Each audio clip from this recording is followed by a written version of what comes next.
Vamos falar, por fim, do Concílio de Calcedônia, para encerrar os primeiros 500 anos. O Agostinho se envolveu em muitos debates. Eram debates no Ocidente, tanto com donatistas como esse com Pelágio, tudo no Ocidente. No Oriente, o problema era outro. Um outro debate estava ganhando proporções grandes e que gera dificuldades até hoje. É um assunto tremendamente difícil, que é o assunto a pessoa de Cristo e as suas duas naturezas. Assunto espinhoso que produziu divisão profunda na igreja. O debate durou vários séculos, é chamado debate das duas naturezas. Uma das primeiras tentativas, porque o que aconteceu? Em Nicéia foi definido que Jesus Cristo é Deus. Só que ele também é homem, certo? Aí ficou assim, tá, mas se ele é perfeitamente Deus e perfeitamente homem, como é que essas duas coisas se juntam? Essas duas naturezas. Uma das primeiras tentativas de responder foi do Apolinário. O Apolinário, ele era da cidade de Laodiceia. Ele disse que se você tem duas entidades perfeitas, perfeito Deus e perfeito homem, então elas não podem se combinar. Então ele propôs o seguinte, ele imaginou que o corpo do homem, Jesus, tinha que ser habitado por uma alma divina. Então a alma de Jesus não era humana, era divina. A ilustração que se usa é do envelope da carta.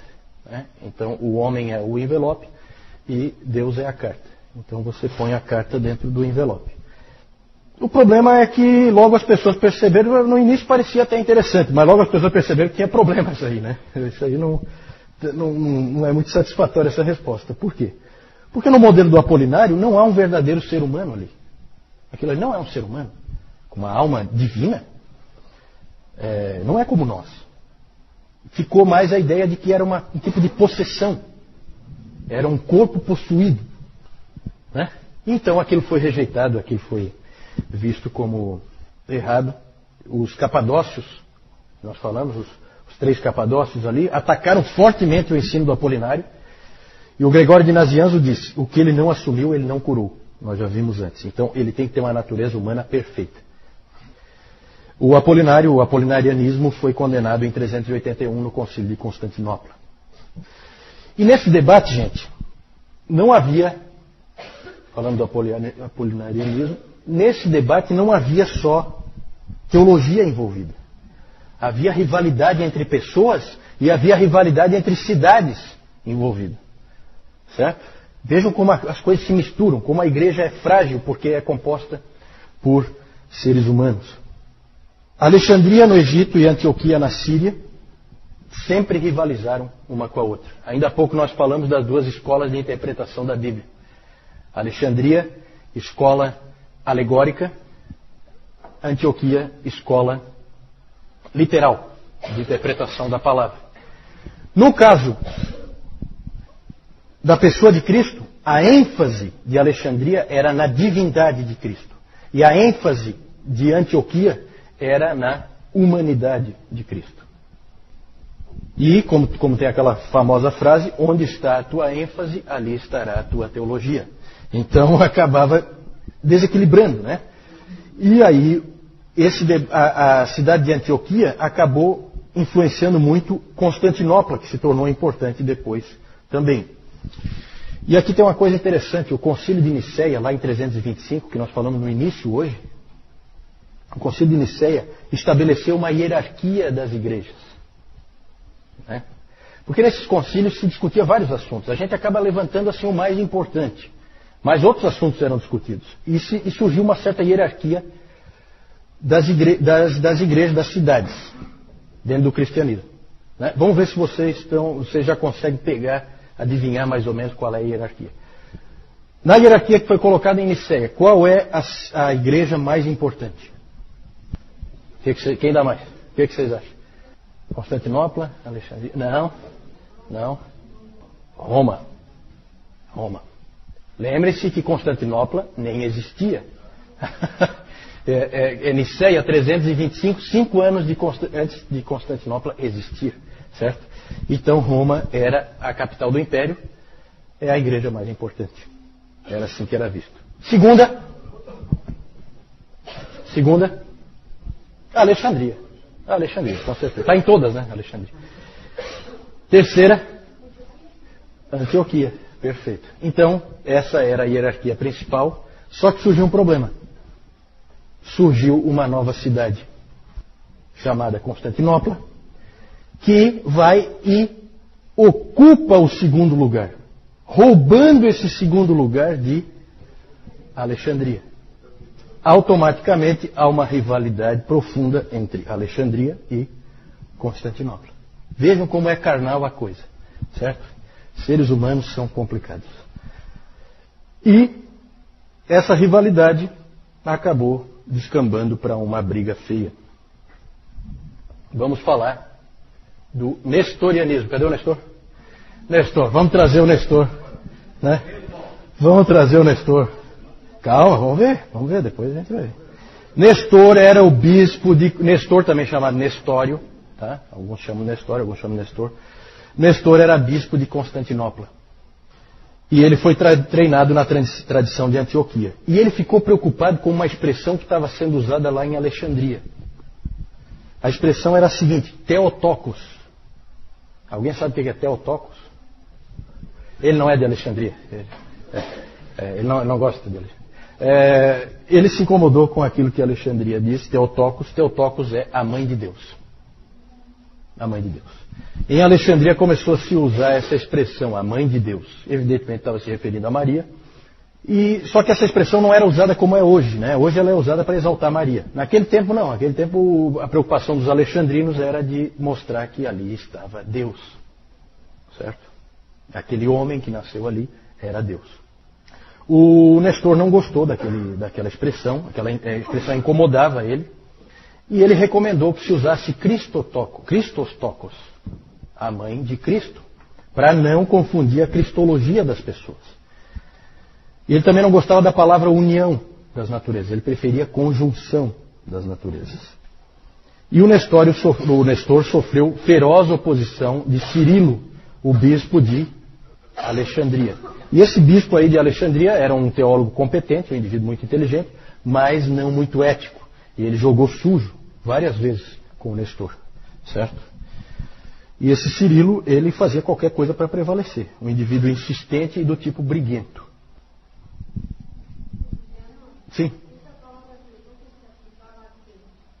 Theotokos, a mãe de Deus. Quem é a mãe de Deus? Maria. Theotokos Maria, mãe de Deus. Não era uma expressão que se usava na teologia, lá de Alexandria. Eles criaram esse tipo de expressão, porque havia uma série de discussões, tá, que a gente não tem como entrar, né? Mas, por exemplo, Nestor não aceitava um Deus de 3 anos de idade. Isso incomodava ele profundamente. Aquele menino de 3 anos de idade não é Deus. Isso, sem dúvida, está ligado a isso, né? Hoje em dia é usado mais para exaltar Maria, já dentro do pensamento de que Maria é quase superior ao próprio Deus, né? Mas isso aí não era assim naquela época ainda, certo? O Concílio de Éfeso, em 431, que é o 3º concílio ecumênico, condenou o nestorianismo. O nestorianismo, ele dizia que ele tinha 2 naturezas, que Cristo tinha 2 naturezas, postas em conjunto, mas que eram totalmente independentes, certo? A ilustração que se usa é da água e do óleo. Você põe junto, mas elas não se misturam. E o Concílio de Éfeso condenou o nestorianismo e condenou o Nestor. Nestor foi exilado, inclusive, como herege, certo?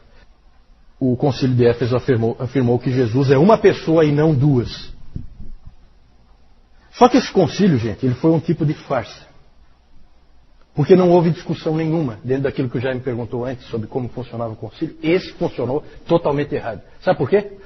Porque o pessoal de Constantinopla atrasou, por causa das viagens lá, eles não conseguiram chegar a tempo. O que o Cirilo fez? Um indivíduo extremamente ético, começou assim mesmo. Não chegaram, não faz mal. Começou de qualquer jeito, não tinha ninguém da posição nestoriana para discutir, está aprovado a posição de Alexandria. Tá certo? Olha como é que são as manipulações, os jogos políticos que sempre existiram dentro da igreja.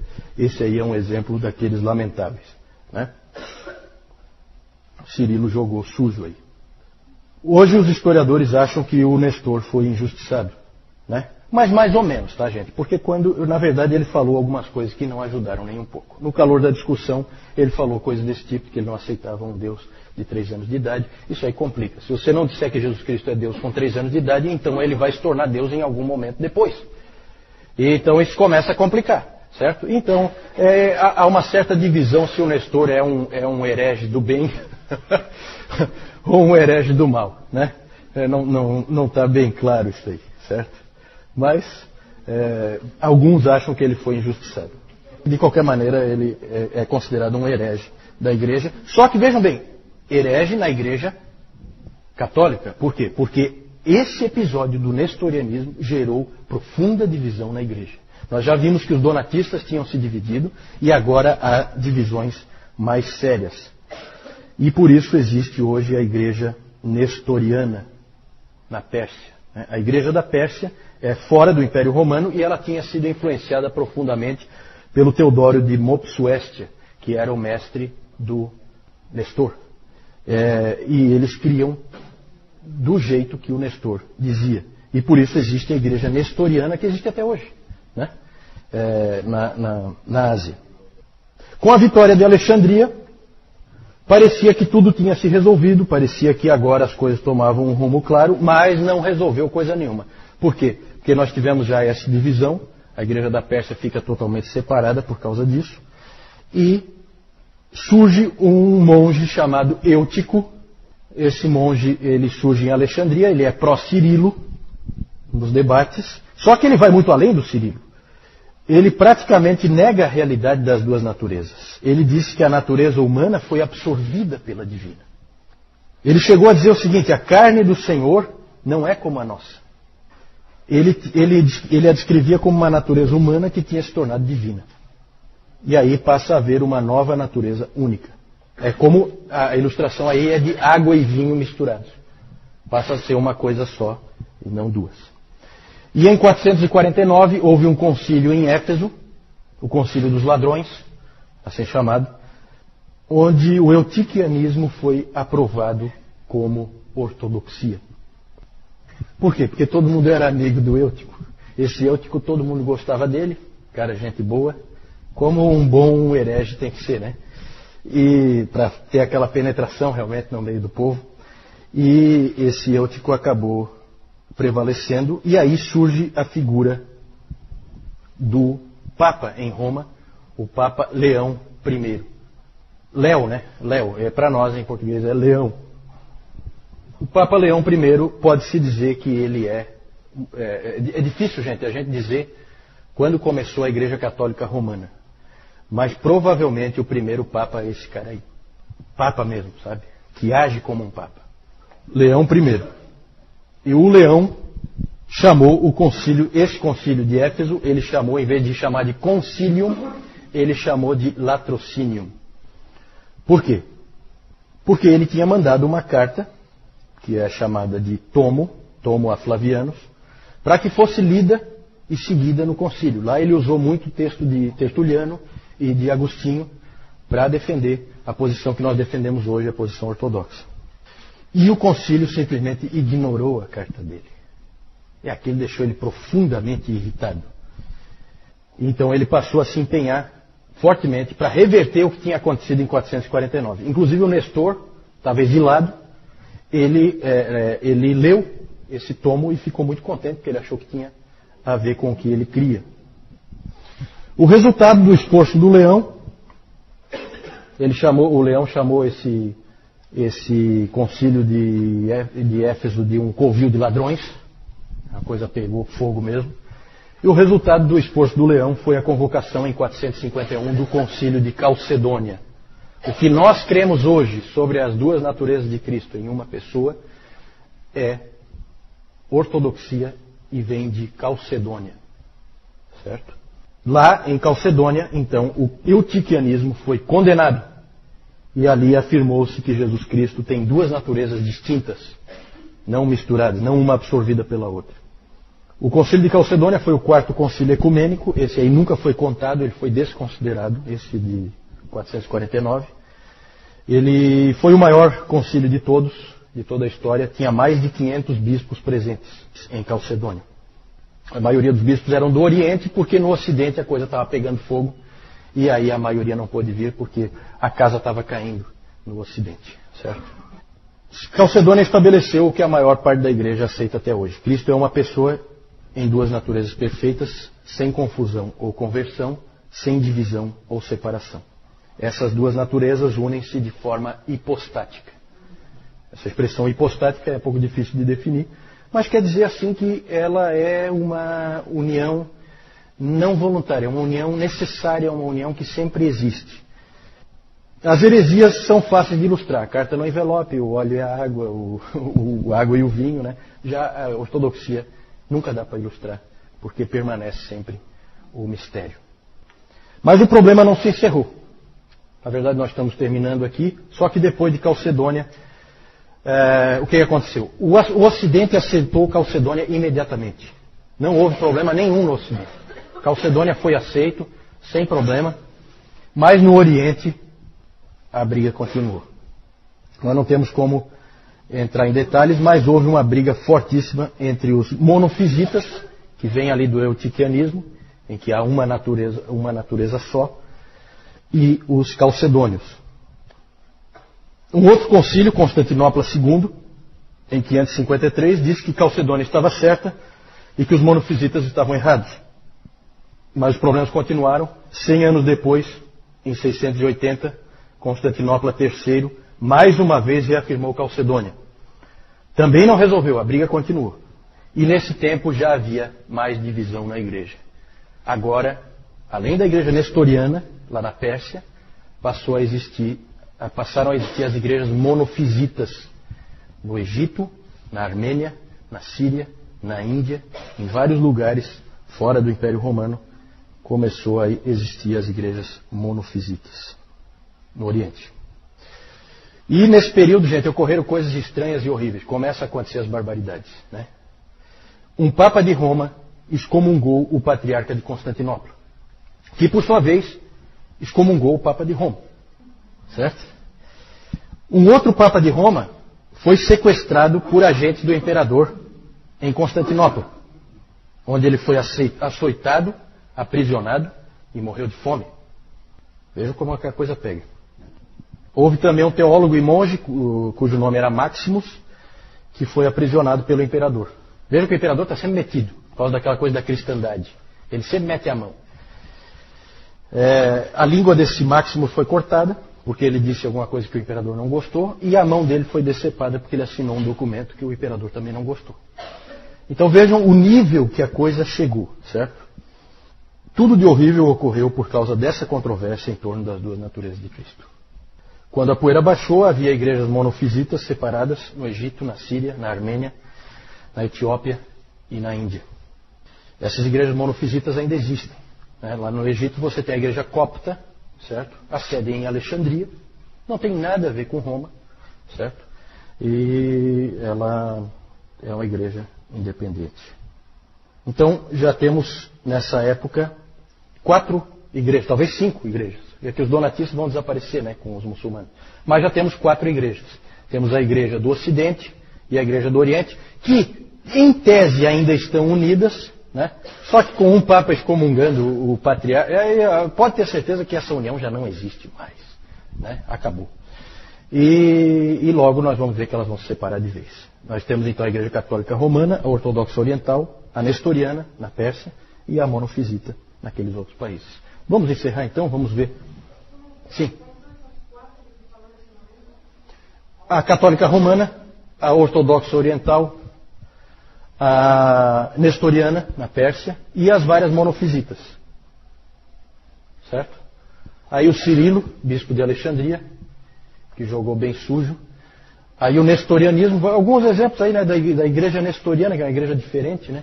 Aqui tem uma estátua do Nestor, porque para nós ele é herege, para eles não. Para eles ele é reverenciado, certo? Vejam como a coisa é diferente. Então, Lá um bispo nestoriano, certo?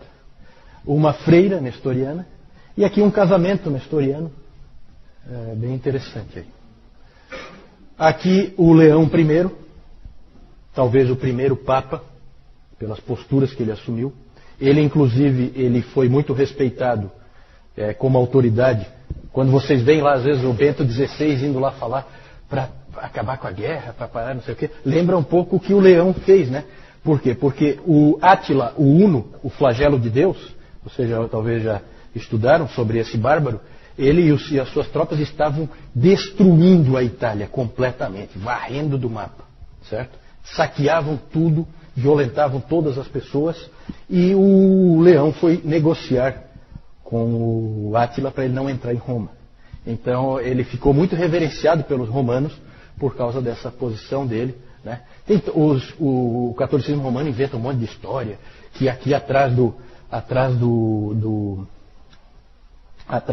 leão apareceu um homem forte com uma espada no céu, e aí os homens do Átila ficaram com medo e tal, né? O que os historiadores creem é que ele levou uma graninha ali para largar por fora. Aí é bem mais realista, né? Bem mais realista. É isso que os historiadores acham que na verdade aconteceu. Aqui eu quero mostrar para vocês, já que aqui nós vamos encerrar os primeiros 500 anos. Gente, já passou do nosso horário, quem tiver que pegar ônibus, coisa desse tipo, ou tiver que sair, tá? Não tem problema. Eu só quero encerrar realmente essa parte, tá? Aqui nós vemos as invasões dos bárbaros. Eu não vou gastar tempo com isso, só quero mostrar para vocês, certo?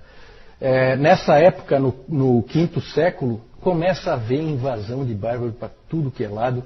Aqui os vândalos saem daqui, ó, e eles vão passando por tudo aqui, e eles passam pelo Estreito de Gibraltar. Por isso que a Espanha acabou... Depois nós vamos falar sobre isso, né? Por que a Espanha acabou tendo um povo diferente do resto da Europa, né? Por causa da facilidade dos muçulmanos de entrarem por ali, no Estreito de Gibraltar, né? Então isso tudo tem um motivo histórico. Aí os vândalos entraram ali e depois eles vieram para cá, e aqui, ó, eles atacaram Cartago em 430, que foi o ano em que o Agostinho morreu, né? Ele não chegou a ver Hipona ser saqueada. Deus preservou ele disso. Mas aqui teve ataques de todo tipo. Os ostrogodos entraram aqui. Em 410, os ostrogodos, os visigodos depois se estabeleceram ali na Espanha, né?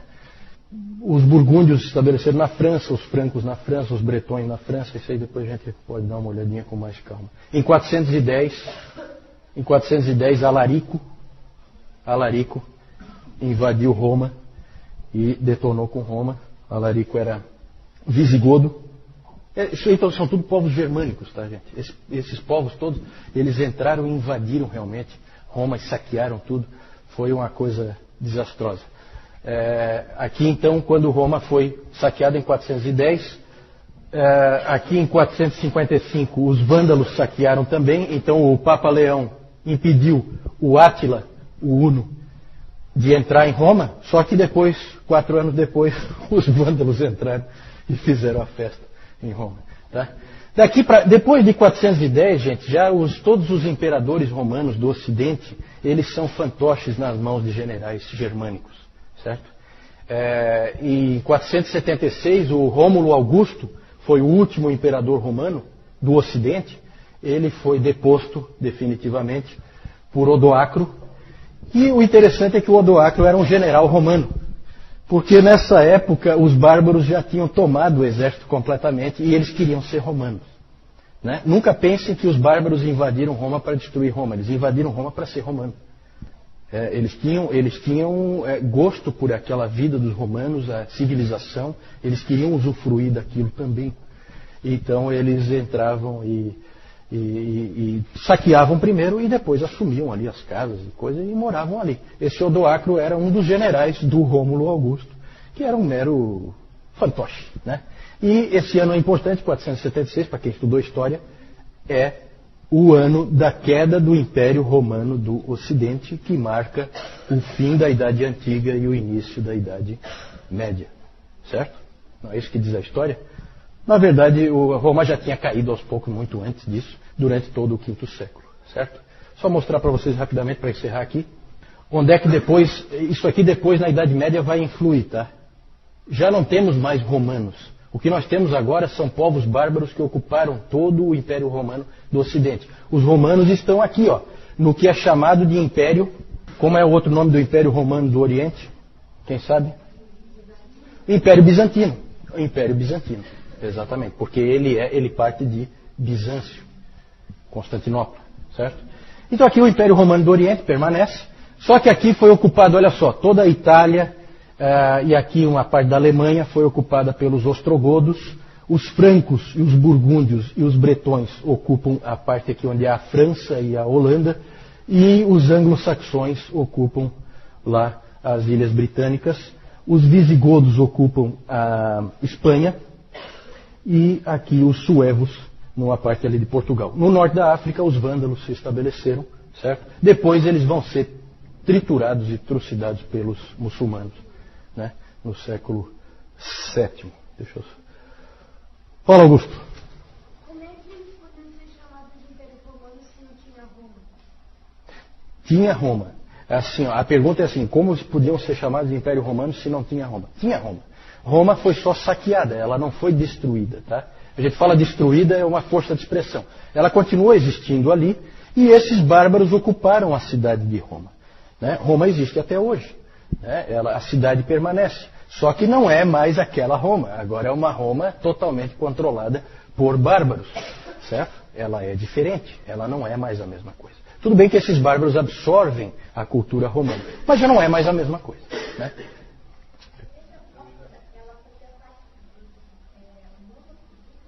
Isso, a pergunta da Jussara é sobre a igreja copta. A igreja copta é uma igreja monofisita. Eles fazem o sinal da cruz com um dedo só, né? Essas igrejas monofisitas, elas fazem o sinal da cruz com um dedo só, para deixar bem claro que é uma natureza. Tem esses detalhes assim. A coisa é feia, sabe, gente? Então, quando a Igreja Católica Romana acusa os protestantes de divisão e coisa, é uma piada, né? É uma piada. Só pode ser piada. Quem conhece a história sabe que isso aí é uma brincadeira de mau gosto, né? Não é. Na verdade, divisões ocorreram sempre. E pelos motivos mais diversos. Por motivos teológicos, por motivos de prática eclesiástica, como nós vimos dos donatistas, certo? Política eclesiástica, recebe ou não recebe de volta. Dividiu a igreja. Então, divisões sempre aconteceram, certo? Infelizmente. E como, lembrando, para encerrar, lembrando como o que o Lloyd Jones disse naquela primeira frase que nós vimos, não há nada que denigra mais a glória de Deus do que a história da sua igreja. Infelizmente. E realmente é o que a gente vê, né? Mas, é como o Newton diz, é a história do nosso povo. Hoje de manhã eu estava comentando com o Francisco e com o Lennon, eu acho, né? Que é como um judeu, um Pedro ou um Paulo que pegava o livro de Juízes e também não tem muito do que se orgulhar do que vê ali. Certo? Mas é o povo de Deus e a história é registrada como ela foi. Certo? Vamos aprender com os erros e aprender com os acertos.